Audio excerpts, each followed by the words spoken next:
Welcome to Talking Giants presented by DraftKings. I'm your host, Bobby Skinner, here with my co-host, Justin Pennick. Interview alert. I haven't had an interview in a long time.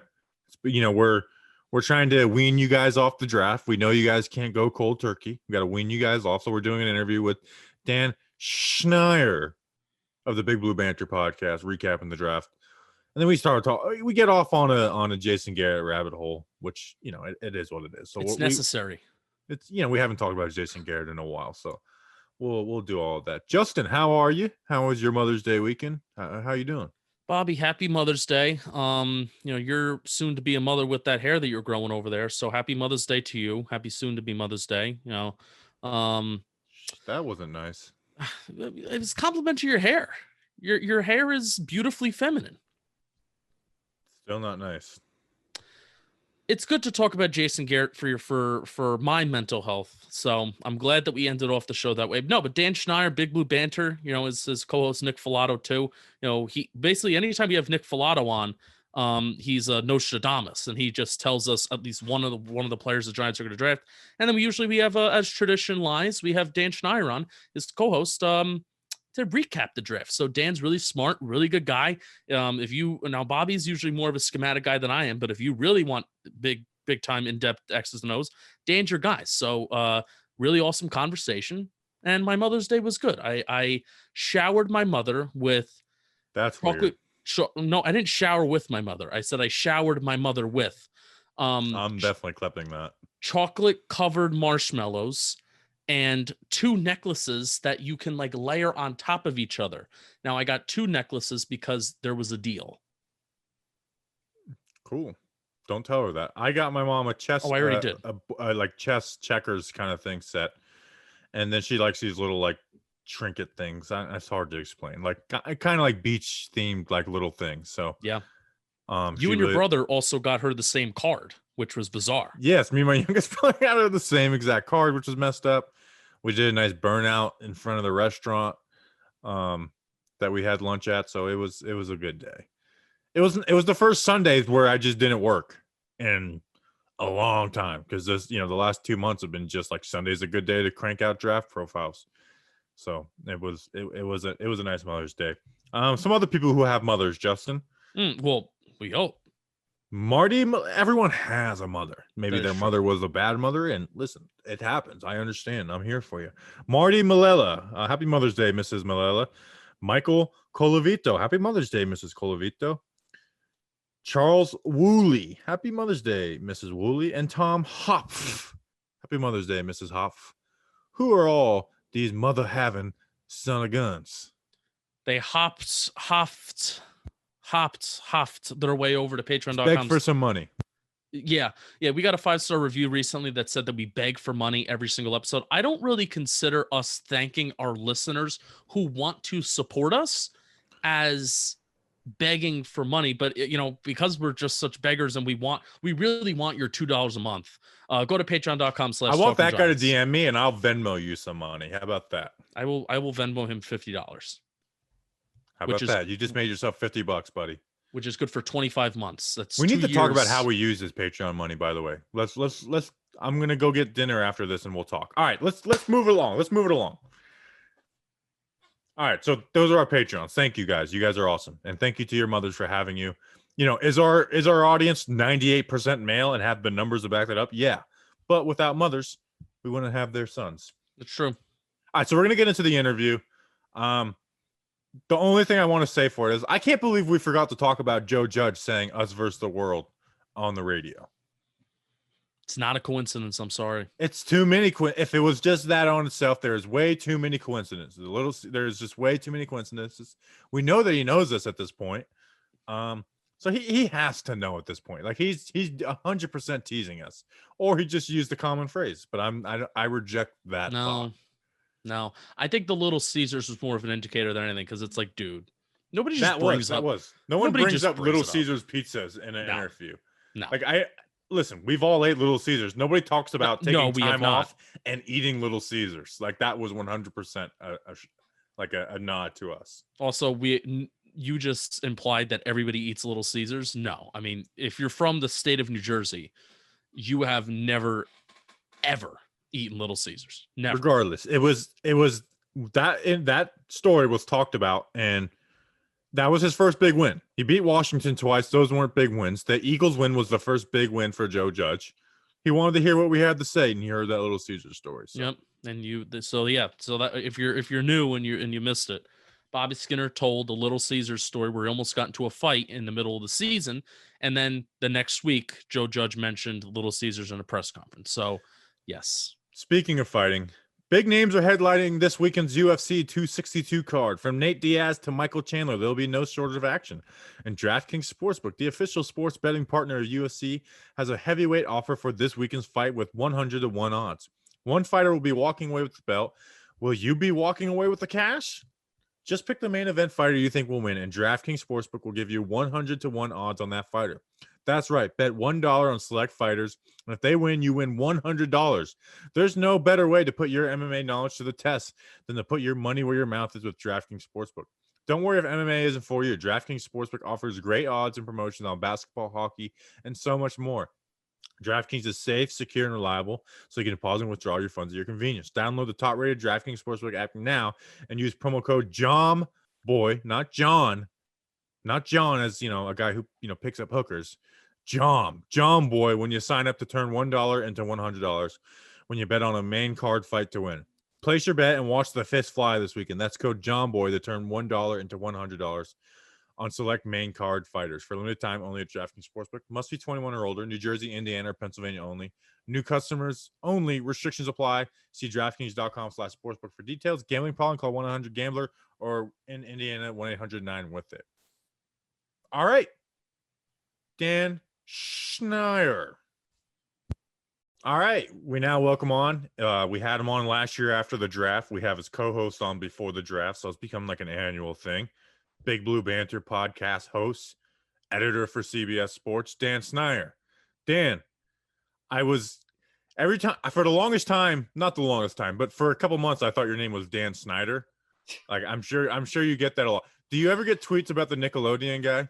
So there's a few things on that. First of all, you still are working on the pronunciation of it, so it's Schneier. That's the way to do it. You Schneier. I screw it up. No, I don't blame you. I think unless you're a Jew, you shouldn't be expected to pronounce the SCH. I think it might be. I mean, clearly you're not, Bobby. So see, I get accused of trying to be a Jew because I keep the Levitical food laws and stuff. And oh, interesting. So maybe, but the pronunciations I don't have down yet. Yeah. So Bobby, I was a junior in college and just brand new with this whole thing. I interviewed Dan, and I probably practiced in front of a mirror 75 times before I interviewed him. And here you are, just being hokey dokey Bobby Skinner, just pronouncing whatever you want.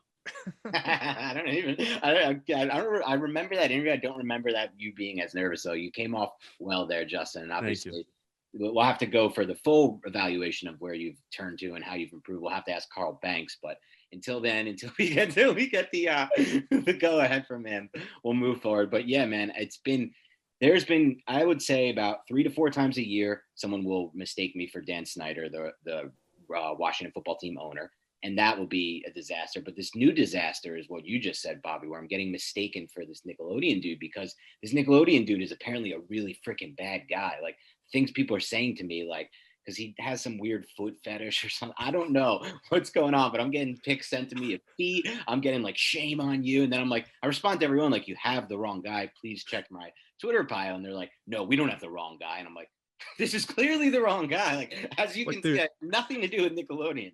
It's like I solely tweet about the NFL, man. Like, I promise you've got the wrong guy. The only person I get mixed up, there was a guy named Bobby Skinner who played defensive line for the Giants in the early 2010s. He didn't play. I don't think he ever got reps on the field, but he was on the team. And what's funny is his profile, his Yahoo profile, doesn't have his picture. So every once in a while, if I'm critical of something, like, oh, you didn't play? How are you going to be critical? And I'll just drop the screenshot. Like, actually, I did play. And then just lie to them. Like, oh, wow, I'm sorry about that. That was me, Bobby Skinner in 2010. That's awesome, actually. Yeah. It's like, dude, I am that Michigan State defensive lineman, Bobby Skinner. It's like, if you YouTube, it's a black guy. But if you don't dig that deep, we're good. Great. So we're having you on to talk about the draft. Obviously, we're trying to, wean off the draft. We've been addicted to it, so we got to slowly get off of it. what did you think about Trader Dave, man? I mean, I have never, I don't even like trades and mock drafts regardless, but I was more so, it's like, he's never done it. He's never done it. I don't think we'll be in a great position to do it. Obviously, Fields fell. What do you think about, trading down the 20 and then the trade down where they grabbed Ojulari? Yeah, I think if anyone who's listened to me before is probably not going to be surprised to hear I absolutely love this decision.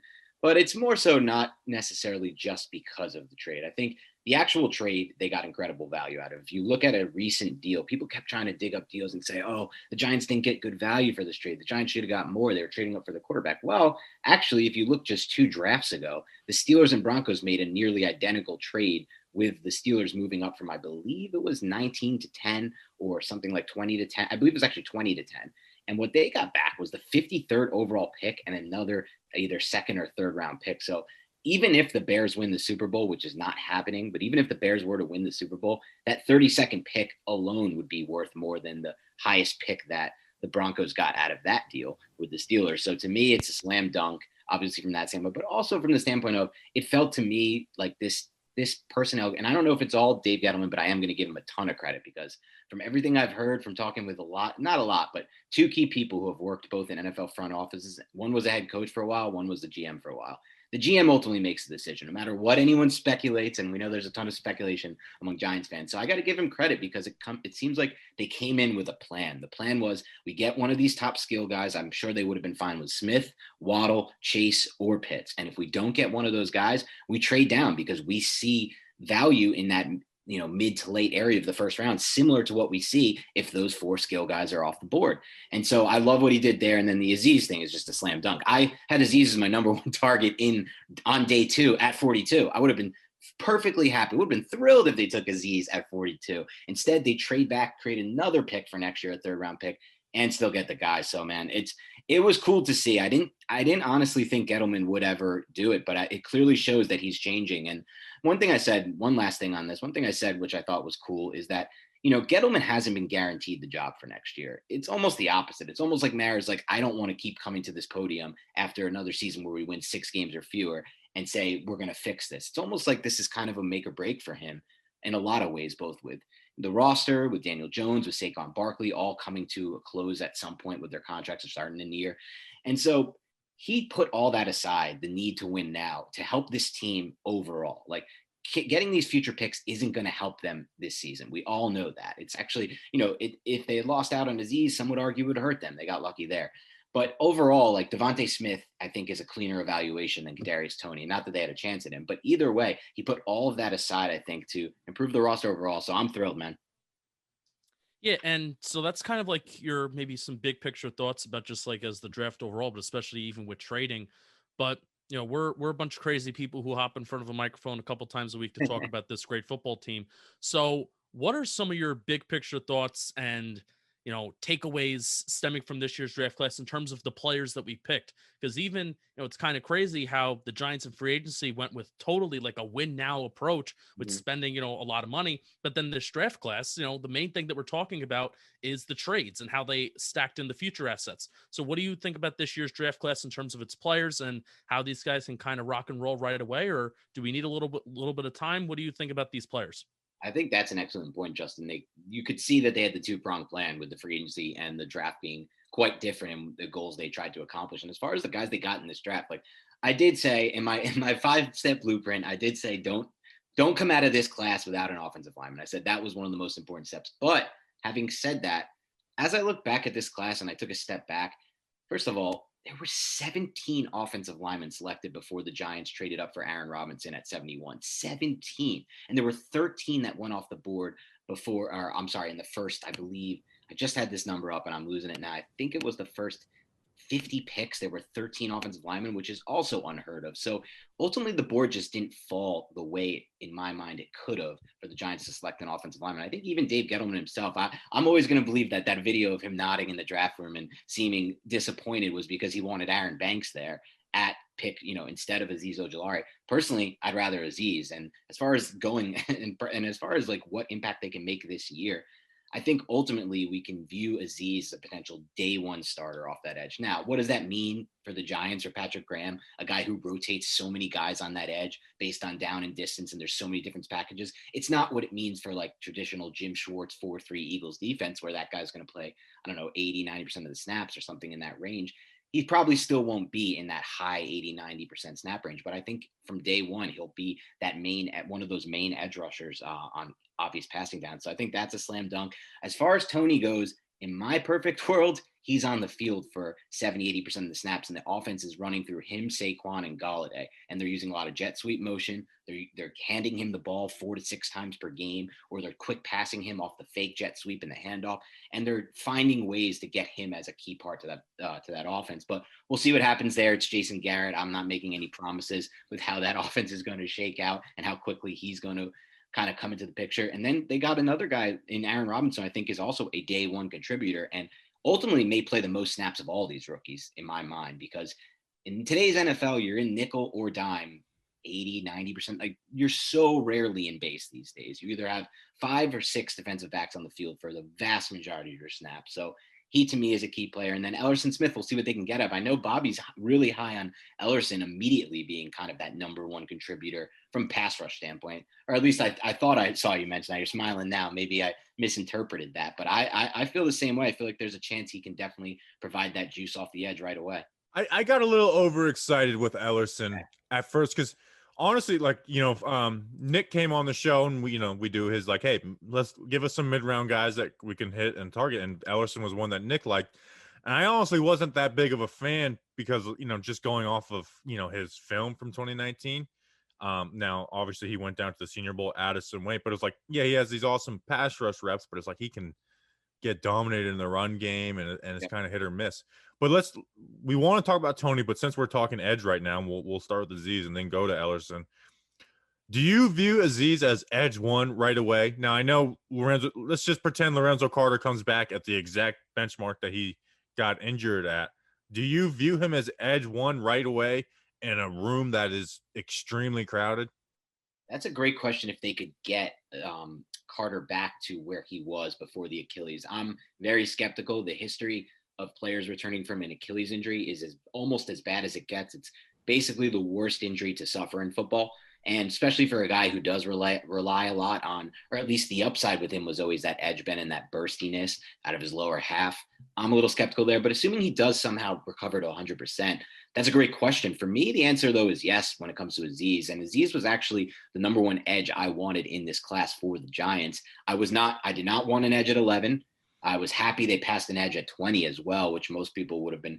My dad was talking to me after the draft, and he's like, I would have been so happy with this class if it was Azeez at 20 and Kadarius at, 50. So basically it's the same thing. It works out well for me. And I get that point of view for sure, because some people felt like Kadarius was overdrafted, and we'll talk about that. But as far as Azeez goes, the reason he was my first edge I wanted for the Giants was purely the system fit. I just feel like he is the perfect fit for this system, way better than anyone in the class. I mean, a case can be made that Phillips can literally fit any system, and the upside is certainly there with a player like Jalen Phillips. But I had no interest in Kwity Paye, to be completely honest. I did not like his ceiling at all.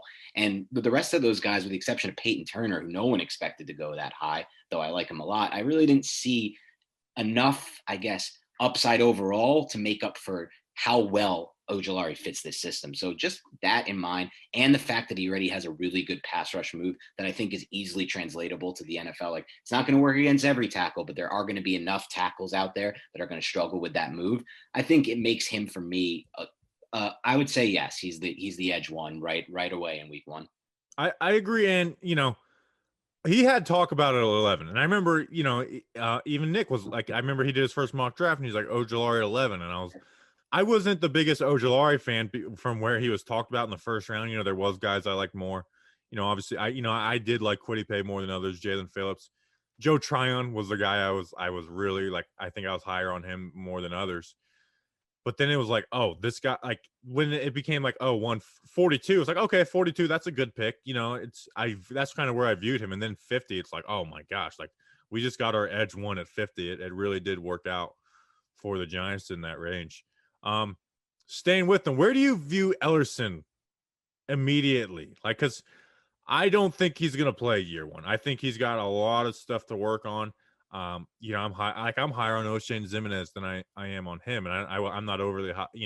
I'm not overly high on anybody in the edge group besides Aziz right now. With Lorenzo coming back from the injury, do you think Ellerson's going to come in and have any day one impact? So I actually do, and I'm mostly judging this on what we saw last year from Patrick Graham. He had no qualms with playing guys like Carter Coughlin, playing guys like Cam Brown. Now, to be fair, there were injuries that led to that situation and why we saw so many snaps from those guys. But at the same time, they found their way onto the field early on. And I think he's a lot more advanced than those guys were, at least as edge players. But the other thing is he does offer something that I think can be kind of schemed into the defense right away. And that's his length and burst, kind of his get up off the snap. There will be some situations I can already picture in my mind where Graham will design a defense where there is that one guy coming off the edge where he just basically needs to shoot right upfield, right off the snap, based on the alignment of the rest of the defense. And I think Ellerson can be that guy. Now, there's other guys who can be that guy as well in this defense. Like you said, Lorenzo Carter, if he returns to form, he's going to be a better option in that exact regard. But I do think there will be some situation. I don't think, like you said, he's going to be some kind of like every down player. I think it'll be more of what we saw along the lines from Carter Coughlin and from Cam Brown in year one.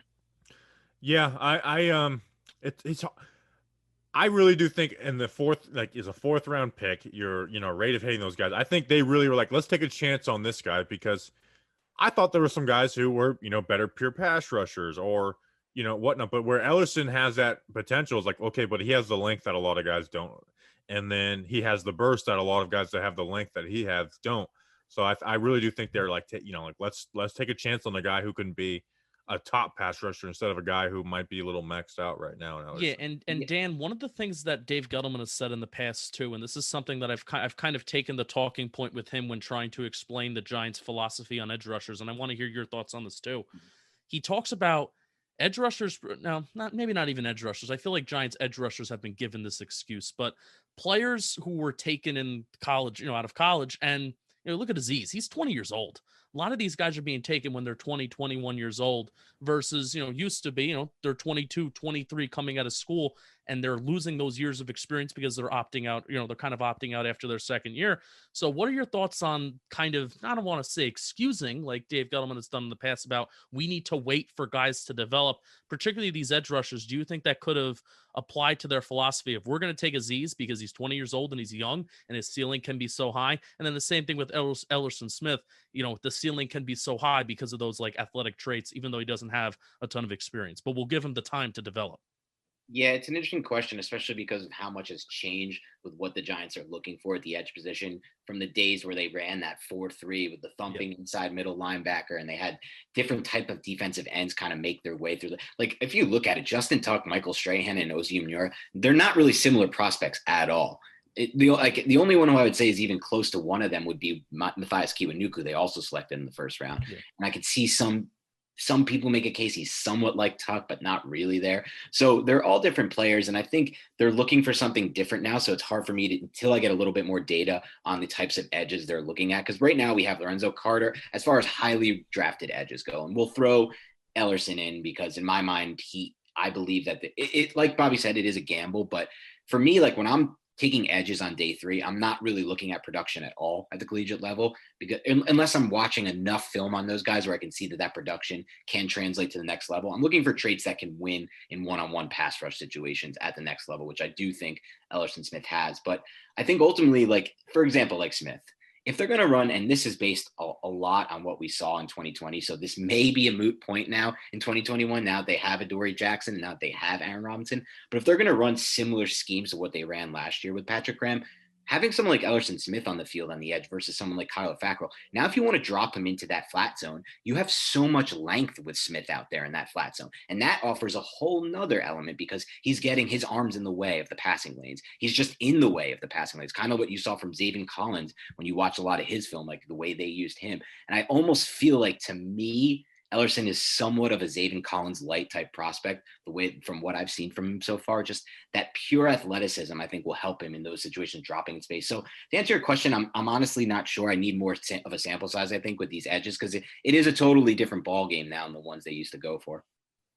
Yeah, so there's a lot though right now. So Aziz, Lorenzo Carter, and Ellerson Smith, I would say are locks for the 53 man. But you got O'Shane Ximines, who was the 3rd-round pick, Ryan Anderson, who they just signed, Carter Coughlin, who they like, Cam Brown was, I think he had their 2nd most special team snaps. And then Ifedi Odenigbo, I don't know how you view him. I do view him as like a 5-tech hand in the ground guy more than that outside linebacker spot. But that's 7, possibly 8 guys. Not all of them are going to make the roster. Who would be that like odd man out for you?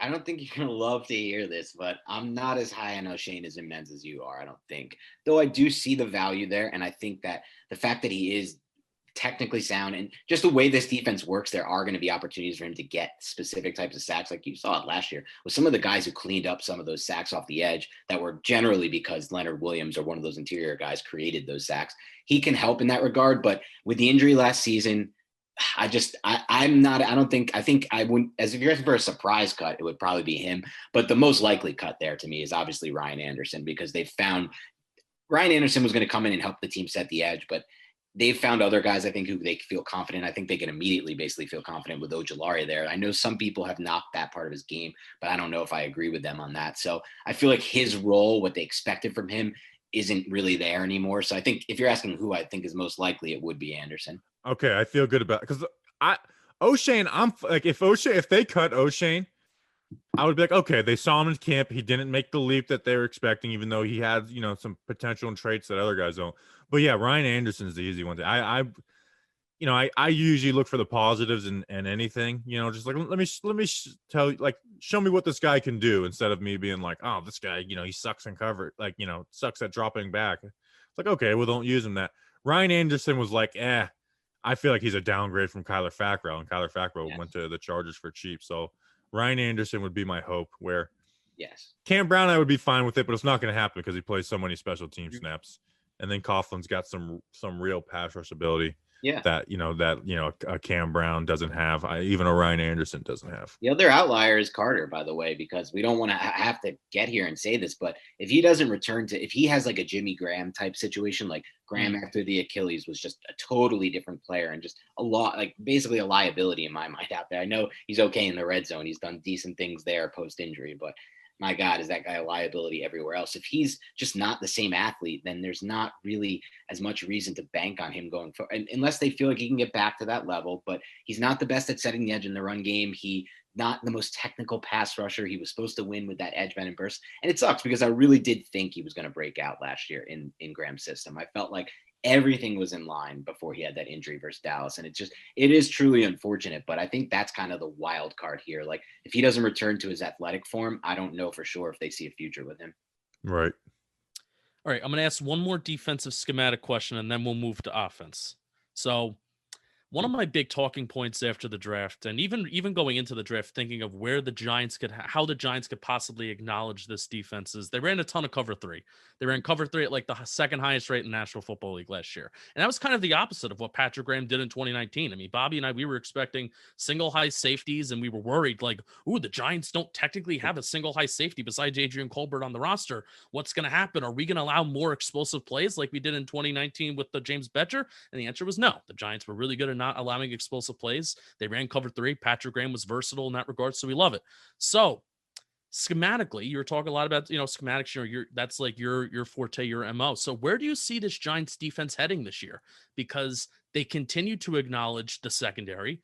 They also added some edge pieces. Like you said, Ellerson Smith can fit that role of just go, rush the edge, have a quarterback step up in the pocket. So they added a lot of press man corners. Do you feel like Patrick Graham maybe wants to run a little bit more of an aggressive scheme this year where he's blitzing and he's running more man coverage like he did in 2019, or kind of status quo? Are we going to continue to run a little bit more cover 3? What are you feeling right now?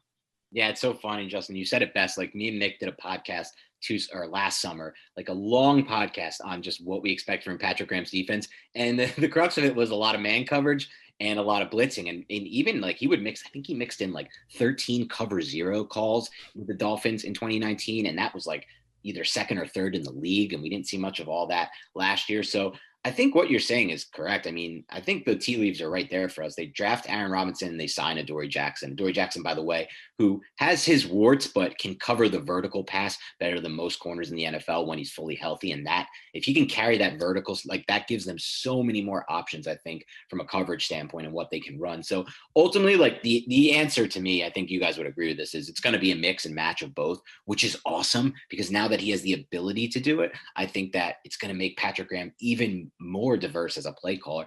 And you look at some of like the reasons they lost last year, right? Like those two games, the Eagles game and the Cowboys game, those early season losses, both times they didn't have a corner, a second corner who can carry the vertical stem, and they got burned on vertical routes. And like, that's not going to happen this season, I don't think, with Adoree Jackson out there if he's healthy and if he can stay healthy, obviously.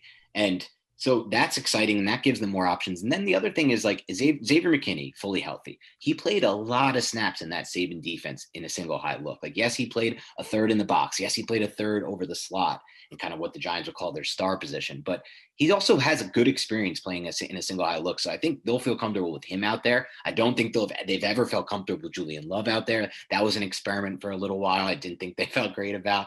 I don't think they felt truly comfortable with Logan Ryan last season playing that role. And I think now that he has the personnel to run more man and to blitz more often, we'll see it more often, which is super exciting because I don't think you're going to go away completely from a lot of the cover 3 stuff they ran last year, but I think they'll be able to mix and match, which is perfect.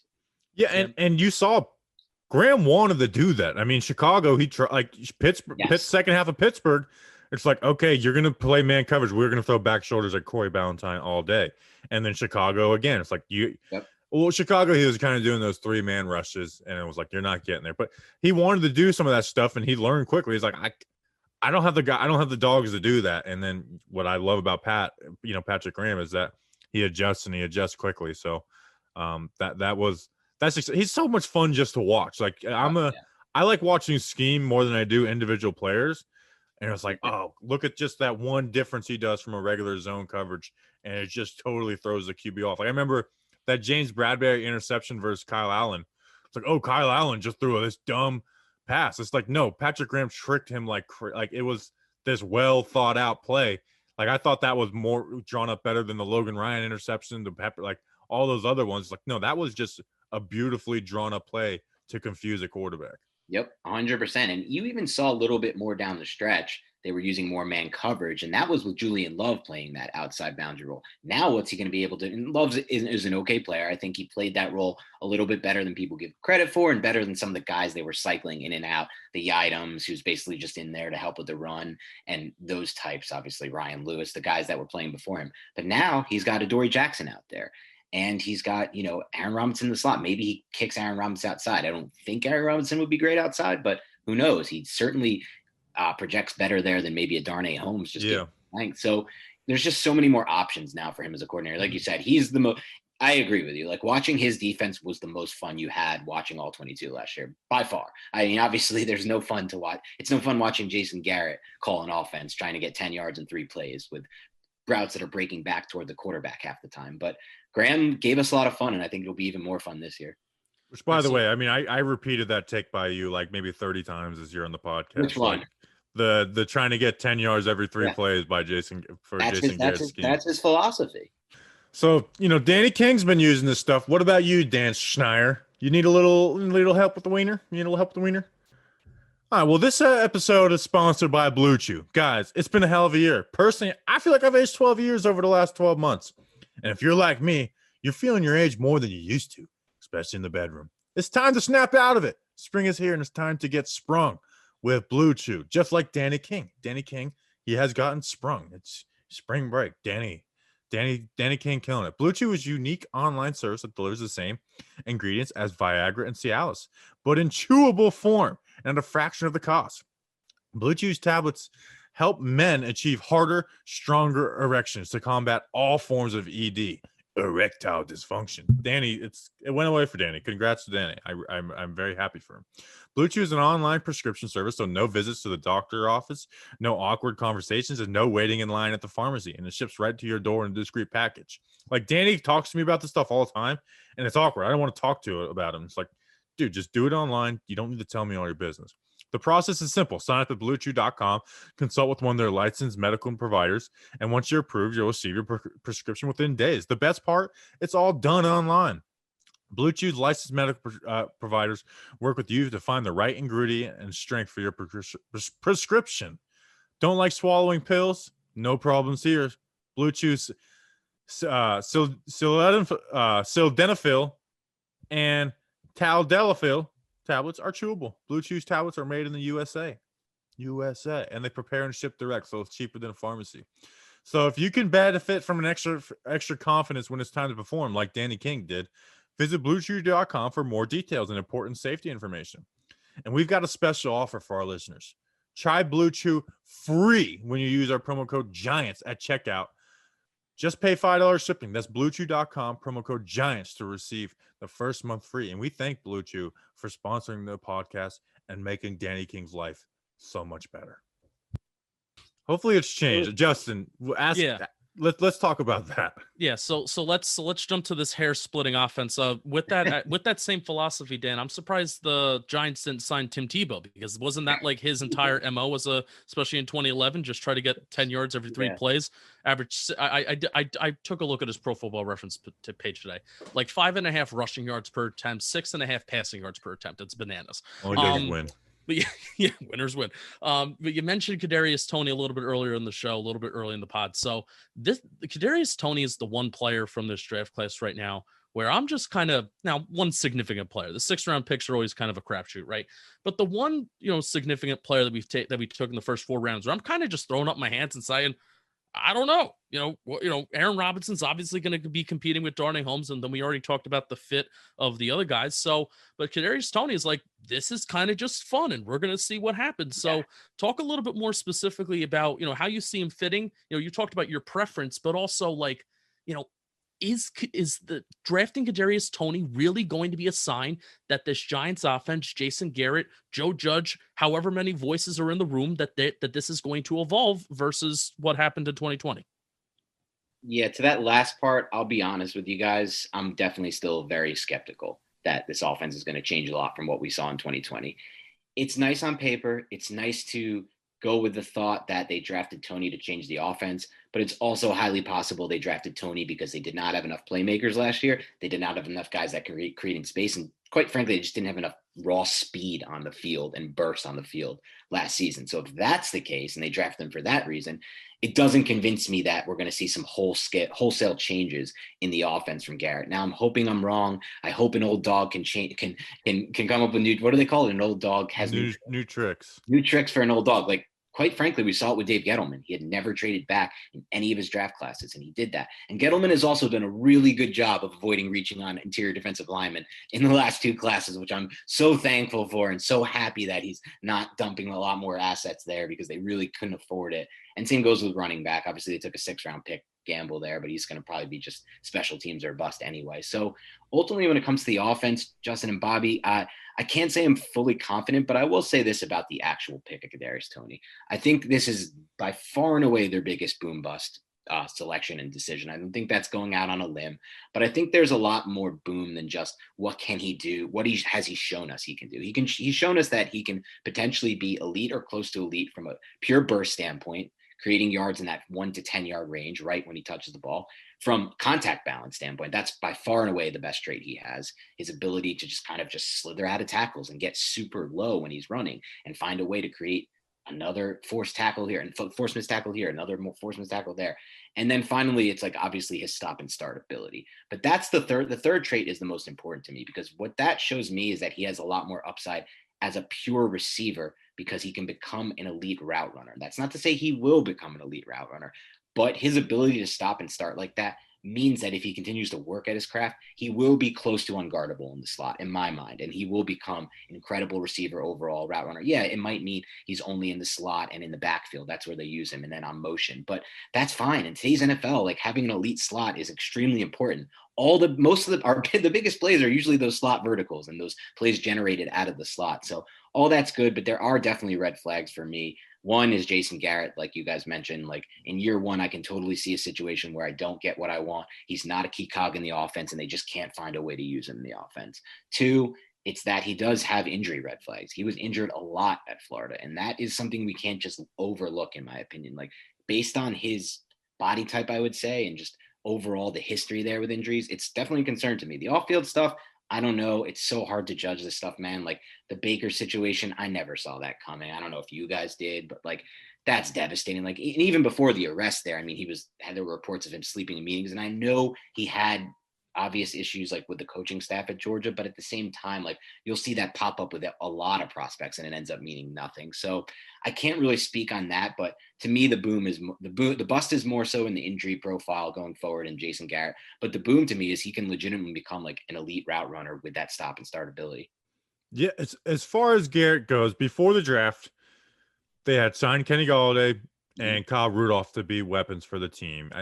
John Ross is a flyer. Like, any production John Ross gives me is good. I'm not putting any expectation on him. I think it's a fun signing, but I also am like, you know what? If we experienced all those drops he had, we probably would hate him. Like Bengals fans would hate him. But it's a flyer. Like, it's you're taking it. You're not risking anything on it. Where I was like, okay, we're probably going to see more of the same from Jason Garrett. Obviously, there'll be some like the only reason that people came up with to keep Garrett was one, Saquon was out, and two, it's like continuity. It's like, well, I don't think you should keep anyone just for the sake of continuity, but continuity is better than non-continuity, than none. But I was like, this is going to be a traditional Jason Garrett offense. You have this big wide receiver, like he had in Dallas and Kenny Galladay, and then Kyle Rudolph is, that Jason Witten type tight end, where Evan Ingram just was never going to fit that role. My hope is that the Kader, say it again. I said he's there for the Y stick option there. Yeah. So it's like, okay, he's got better players in these spots. That's cool. I'm not expecting anything nuts. Where the hope with Kadarius Toney is that there is a change going forward. That, and I don't think it's because of Jason, I do think, Joe Judge being like, hey, I'm the head coach and taking controls. Like we are going to do things differently. So that is my hope.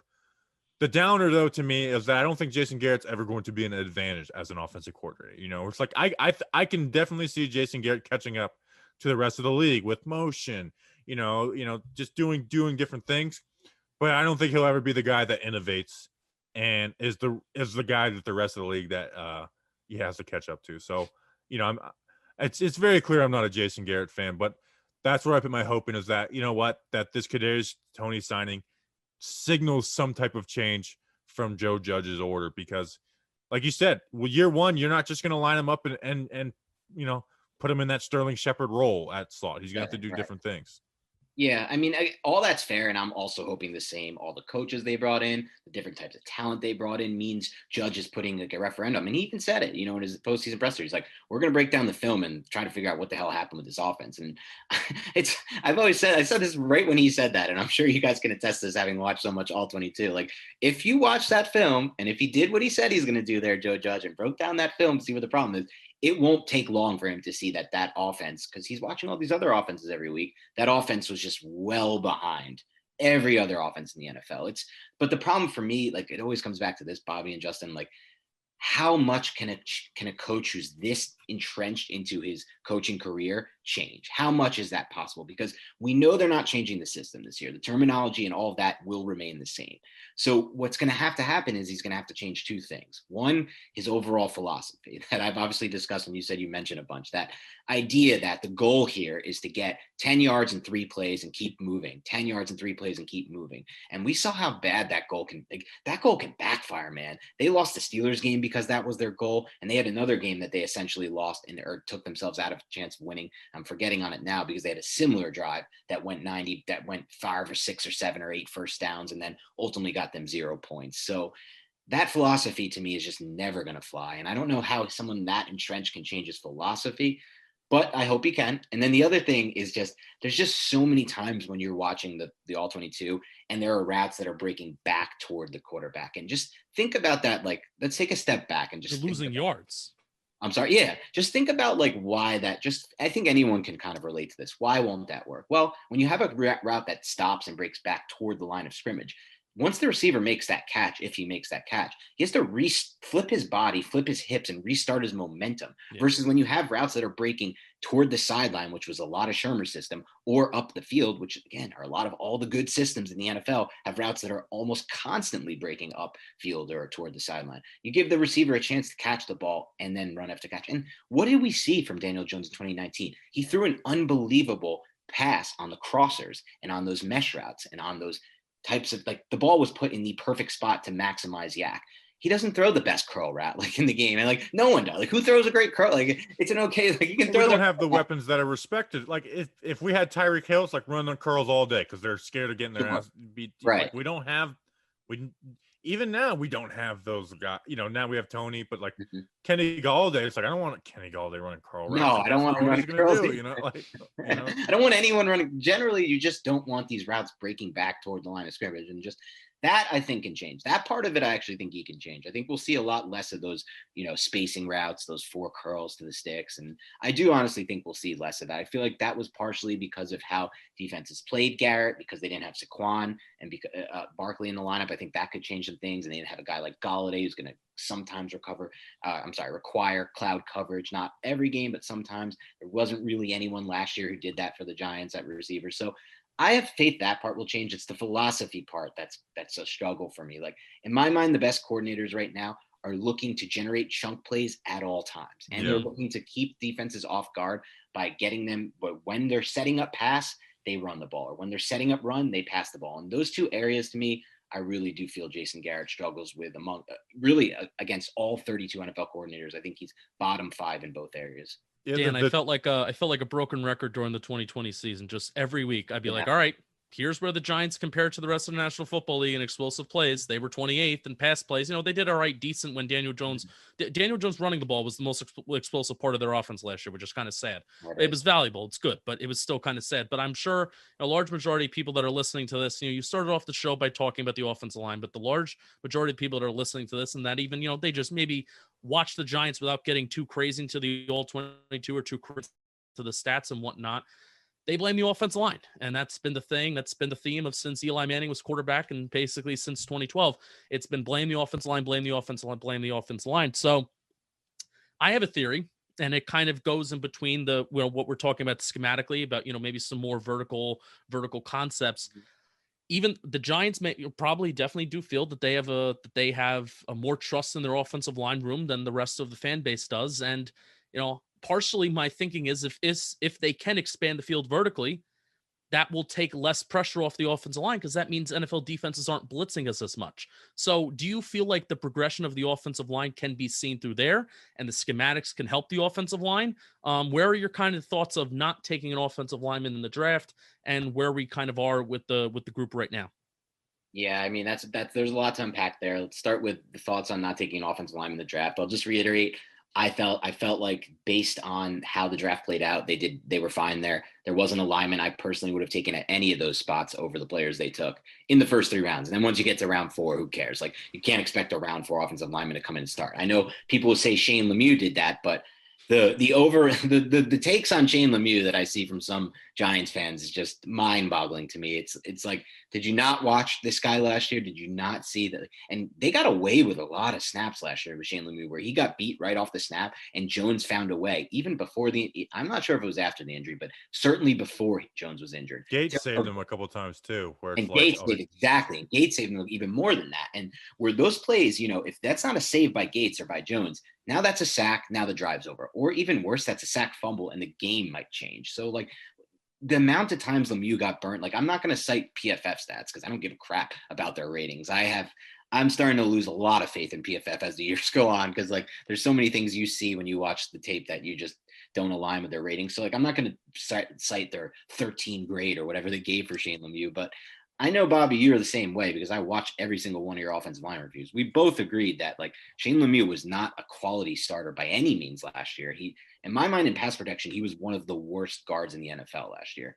I mean, it's hard to judge without seeing every guard, but I can't imagine it was much worse than that for any. He struggled, from the, even that Tampa game where originally I was like, oh, the running back gave up the sack. It's like, and I hate giving Jeff Schwartz compliments, but he pointed out, he's like, no, this was actually on Shane Lemieux.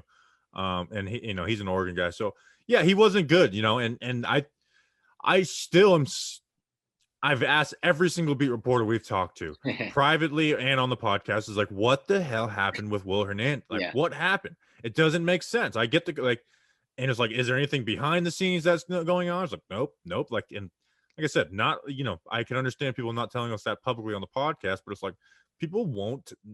We get nothing. We get nothing besides a few, listeners who being like, oh, we saw him, like giving their theories. So I do have no clue what that is, because I think Lemieux is a good run blocker. Like, I do think he's a good run blocker. Like day one, I think him and Hernandez are pretty close in that, but it's like Hernandez is a much better pass blocker. And honestly, Will Hernandez has not lived up to pick 34, but I'm not worried about Will Hernandez starting, where I am worried about Shane Lemieux and Matt Peart. Not to say those guys don't have potential, but I'm worried about them. Yeah, I mean, Justin asked to go over the whole line, so we'll definitely do that as well. Though my thoughts are pretty much identically aligned to you. I'm not worried about Will Hernandez at right guard. I'm a little worried that he's that he's converting to a new position. I don't think that's as easy as people make it, but overall, he gets into that pass block set so quickly and so smoothly that I think he'll be perfectly fine in pass blocking. Like you said, he actually is a worse run blocker than Lemieux, because it's very odd with Hernandez. He's just, I guess he's just too boxy. I guess that's what it is, because it's so hard for me to figure out why he's not a good run blocker, or not an amazing run blocker, I should say, in the NFL, because he is average. He's adequate in that regard. But when he came out, I really thought he was going to be a dominant run blocker for the Giants. And then the pass blocking was going to be like, whatever, it could be good. But that's been his calling card's actually been the pass blocking. So that's odd to me. I can't really fully put on what it is. So I'm just going with the guess that he's a little boxy. But I will say one thing about Hernandez versus Lemieux last year, and this also goes into maybe why Matt Peart looked like a different player when he came back off the COVID list. I spoke with my uncle, who's a doctor and like really well into that community. Like, he's been on boards and everything like that. And he's been a doctor for 50 years. And he told me there's something that a lot of doctors are looking into right now. And it's called the long haul theory with COVID, with people who have had COVID. And what he basically said is, as you kind of go up in weight range, and obviously both Peart and Hernandez are big, heavy guys. I mean, they're both probably in that 300-pound range. I don't know their exact playing weights last year or what happened post and pre-COVID. But as you go up in the weight range, it's affecting those people even more. And the long haul theory basically is that, like, there's so many after effects once you get through COVID, once you get over it, and once you're past it, you're testing negatively, but you still have these after effects with you, and they really hurt these. They really affect, I should say, these bigger linemen more. And basically, it's like he said, they're seeing that it could take up to a full year before people kind of recover from that and see differences. Like, they start to see people who first got it in last March, and now this March they were doing better, and then things of that nature with April and May. So that could be the case. I'm really hoping that's the case with, like, kind of why we saw Will Hernandez fall off, because on film, like you said, it just doesn't make much sense. And if that's the case, like, we could see big jumps from both Peart and Hernandez this year, hopefully. But overall, to tie it all back into the offensive line and Justin's question, because we've gone on tangents here, I would say how much of scheme can fix an offensive line? To some degree it can, but like the way that Lemieux got beat a lot last year, which was right off the snap, I don't think there's really any way to fix that. You're certainly not going to dial up a vertical game when that happens. And it's not like defenses were playing back on the Giants before Saquon Barkley got hurt. Like, if you looked at that Steelers game plan in week 1 last year with a fully healthy Barkley, they were just firing off the gaps and shooting there. And to me, I don't want to get too into this right now, but I do think part of the issue is actually Daniel Jones and his ability to process fast enough. And I think until he proves he can do a better job with that, I'm not so sure defenses are going to, even with Golladay on the field, they're going to totally change the way they play the Giants. We're going to have to test people vertically. And I do think Freddie Kitchens kicked Jason Garrett in the ass, because that Cleveland game, I chart not deep passes, but plays where there's 2 routes that are designed to go 15 plus yards. So you can throw a check down, but it's still, I view that as a deep concept. And that was the most, by far, was that Cleveland game. And it was like, this was with Colt McCoy, and you saw the offense move in that game. They just couldn't convert on third and then in the red zone, which is like, hey, I'm not mad at the offensive coordinator for that. And then you saw it the final 2 weeks against Baltimore. I was not mad at Jason Garrett, and I was not shy in blaming Jason Garrett on things. That Baltimore game, I thought he called a pretty decent game. He was opening things up vertically. I mean, think about how that, they had a 3rd and 3 on the first drive of the game. They had 2 false starts, so put them in 3rd and 13. They didn't convert. You had an Austin Mack drop on 3rd down, and then they were in the red zone, called a man beater play on third down. No one beat their man coverage. Austin Mack couldn't make the catch. That's not Jason Garrett's fault, but he called a man beater play. And then the game kind of got out of hand after that. And then Dallas, so that is my hope, is like I said, he's never going to be the advantage as the offensive coordinator, but just do the things that Daniel Jones does well. Because I don't think Pat Shurmur was reinventing the wheel with his offense, but he knew that Jones was aggressive and likes to read from deep to short. Make that his offense instead of going side to side, everything pre-snap. He's never going to be that guy. Let him read from deep to short and trust that he's gotten better at the turnovers. And if he hasn't, he's not the guy. But I do think that was their biggest mistake, and I do put some of this on Judge, is that they looked at Daniel Jones' turnovers going into this year and said, we need to cut those down, more than like, hey, you know what? Let's do what he did well and see if he's progressed and gotten better on the turnovers on his own. Music to my ears, Bobby, literally music to my ears, because that's exactly how I feel about this situation. When you had Pat Shurmur in here, it was all half field, high-low reads, and that worked really well for Daniel Jones's skill set. He actually built a system that fit Jones's skill set, because we have to remember, yeah, Jones had a lot of starts at Duke, but let's be honest, that system was not anywhere near an NFL system. It was a very, I don't want to say basic system that they ran at Duke, but it was a lot of get the ball out really fast to your first read, and pretty much always going to your first read. And Daniel Jones still has a long way to go when it comes to full field reads. And that's what Garrett was basically asking him to do already, instead of kind of, like you said, building on what Shurmur showed, his ability to do a great job of reading high to low on those half field reads. And why change all of that for him last season? I'll never understand that. And maybe they hired him for a lot of other reasons. I think what you said, they want to help him cut on the turnovers. They want to get a guy with head coaching experience to work with a first year coach like Joe Judge. They want that Mara obviously loves Jason Garrett. They have a relationship off the field. That's a big reason why I'm a bit worried if this offense struggles through 4 weeks. I mentioned in passing, like, oh, maybe they'll Mark Colombo him and just put Freddie Kitchens in. But I'm not so sure John Mara is going to fire Jason Garrett in season based on their off-field relationship. That's a whole nother story. Jason Garrett will try and fight Joe Judge or something. Yeah, we can only hope, man, because I'm just not confident in this dude, Jason Garrett. I'm just never going to be a fan. Like you said, what is there any upside for him to run a top 15 offense or not in total offense? I mean, be one of the 10 or 15 best play callers in the NFL. Does anyone see that in the realm of possibility? Yeah, no. Well, I'm going to give him his chance this year to do what he does with these weapons, adding Saquon. Yeah. But again, because we have no other choice. yeah, that's true. And I've never been like the, fire this guy all the time, but I hate that we've turned this into an anti-Jason Garrett podcast, but that's what happens when you talk about the Giants offense in 2020. I don't hate that, because it's literally at my point that Jason Garrett's the biggest.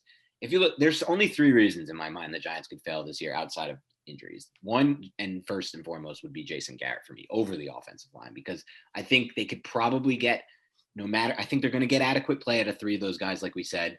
Parrott and Lemieux, a little bit more of a gamble there. I feel good about Parrott. I don't know why. I'm just randomly feeling good. I'm just hoping that but that's not random. It's based on what you see. He could easily take a step forward based on his skill set. But Lemieux, I do not feel that same way about. I think Lemieux's been very overblown by Giants fans. Remember, he's still a 5th-round pick, and the issues that he had in pass protection at Oregon weren't necessarily just, oh, you get more reps and you fix them. No, some of these are just athletic lower body issues that may just never be there for him in the end. May never fix themselves in the NFL because he simply doesn't have the lower body flexibility and athleticism to do it. Who knows? But as far as the rest of it goes, Garrett, offensive line, and then for me, it would be Daniel Jones for sure as a 3rd. But other than that, I don't really feel like there's too many holes on this team at all. And so, yes, I feel like we have to continue to focus on Garrett, because he is number 1 for me in my mind of things that need to fix themselves for the Giants to win 11 or 12 games. Yeah, I agree with you 100%. Dan, we have a lot of crossover between Talking Giants and Big Blue Banter. Yeah. But for those that aren't familiar, what is Big Blue Banter and how can people find it? Yeah, thanks for giving us this opportunity as well. And just a little shout out, little spoiler, we do plan to do a mega show. I know a lot of people who listen to this show listen to ours as well.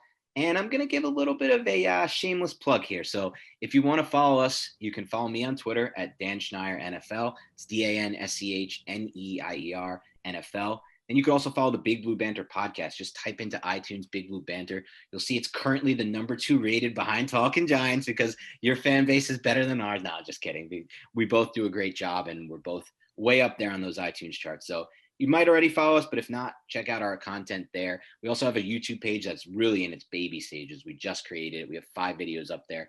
If you go to YouTube and type in Big Blue Banter, you'll find it there. On Instagram, NY Big Blue Banter, so there's an NY in front of it. But I do want to do one final shout out to you guys talking Giants, because really happy you guys had me on. I think at this point, and I'm not afraid to make statements like this, I think our 2, I don't want to call it shows, because now that we're expanding to YouTube and social and everything, our 2 content creation, what are we going to call this? You call it a show, Talking Giants, or what? Because brand. I like we call it a cult, but it is what we just, it's a show. It's a show / cult. Let's call it a show, cult, brand, content, create, whatever it may be, content. Whatever it is, I just know we're against the world. So that's, I know you guys are against the world, but give Big Blue Banter an exception. Hey, you're Team Talking Giants. I like it. You're staking we are on Team Talking Giants. So yeah, I'm Team Talking Giants. I'm going to say this, like, if you like the kind of content that both Bobby, Justin, myself, and Nick deliver on our 2 shows, I don't know if you're going to find it elsewhere. I'm going to be completely honest with you. I'm not trying to take a shot at these other guys, but if you want that inside scoop stuff, there's plenty of beat writers who can give you that. But I don't know. I feel like with this kind of analysis, we're the 2 sources for it. And I think as more fans listen to this kind of analysis, they hear it and they're like, we like this type of stuff. Like, this is the fun part of football to me, the X's and O's, the scheme. This is why I got so into football. This is why I'm so passionate about it. That's why I'm so, like, I feel so lucky to be able to do this, man. Like, it's so cool to see I'm sure you guys feel the same way, but for Big Blue Banter, it's been so cool to see our fan base grow, to interact with the fans. And like, I used to have to dive into, when I was a young kid, like 13, 14, and I wanted this kind of information about the Giants. I'd have to get lucky that some great poster on Big Blue Interactive or one of those message boards was diving into it and delivering this kind of stuff. So it just feels good to be able to talk this type of stuff with Nick, with you guys, and with our fans as well. And it's been a really exciting time, I think, for both of our shows. I appreciate it, man. And like I said, I think there's a lot of crossover because of all those reasons you said. I think we both offer some good stuff. All right, Dan, appreciate you. Thank you, everyone. Go follow, go subscribe to Big Blue Banter. Listen to it after you listen to Talking Giants. They are on the team. Appreciate you, Dan. Thanks, guys. All right, thank you once again to Dan Schneier for coming on the show. Check him out, Big Blue Banter. Him and Nick Filato do an awesome job. Check him out on Twitter. Nick Filato does a lot of awesome stuff too elsewhere on socials, and Dan Schneier is obviously an editor at CBS Sports. All right, but before we wrap up, Bobby Skinner, there's one more thing we have to talk about. One more thing we got to talk about. We have to talk about Magic Spoon. Magic Spoon. Great camera work I just did right there. So this is the flavor that I'm looking forward to trying out most. Looking forward to trying out the fruity flavor. Because, the fruity flavor, I guess you can make a fruity joke right there about me. My mother and I, we recently tried out the cocoa flavor. Tried it out with some milk. We really enjoyed it. Really got some cocoa flavor. So, Bobby, I'm looking forward to, there's 60 days until I'm going to Ocean City, Maryland with my friends. 60 days. And I told them, I said, I want to knock off some pounds so I can show off the dad bod and not look so bad on the beach in Ocean City, Maryland. So Magic Spoon is going to help me do that. Keto friendly, 0 grams of sugar, 4 net carbs, 13 grams of protein per service. But because it's keto, because there's low sugar, not a ton of calories, I'm liking it. So thank you to Magic Spoon for sponsoring this episode. You can go to magicspoon.com/giants to get a variety pack, and you could try it today. You can get a bunch of different flavors. Be sure to use our promo code GIANTS at checkout to save $5 off your order. And Magic Spoon, they're so confident in their product. It's backed with 100% happiness guarantee. So if you don't like it for any reason, they'll refund your money. No questions asked. Remember, you get your next delicious bowl of guilt-free cereal. To get your next delicious bowl of guilt-free cereal at magicspoon.com/giants. Use the promo code GIANTS to get $5 off. Thank you to Magic Spoon for sponsoring this episode. Again, promo code GIANTS.